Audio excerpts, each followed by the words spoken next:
मुंबईच्या महापौर पदासाठी शिंदेंनी दिल्लीमधून त्यांना चावी दिली जाते।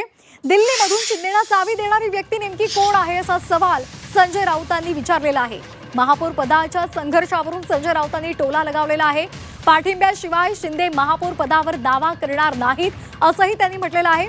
त्यामुळे संजय राऊतांनी या संदर्भात आता भाष्य केलेलं आहे। त्यामुळे राज्याच्या राजकारणात पुन्हा एकदा चर्चा रंगलेली आहे।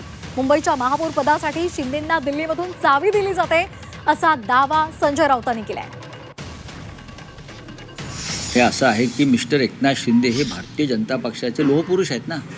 त्यांनी शिवसेना फोडली, त्याच्यामुळे त्यांना जे अमित शहा आहेत ते खांद्यावर घेऊन फिरतात दिल्लीत ब्लू आईड बॉय म्हणून।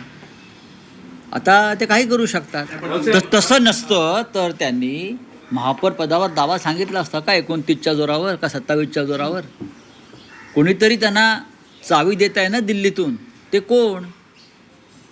दिल्लीतून एकनाथ शिंदे यांना चावी देणारे कोण की महापौर पदावर दावा सांगा म्हणून, जेणेकरून भारतीय जनता पक्षाचा म्हणजे देवेंद्र फडणवीस यांचा महापौर होऊ नये।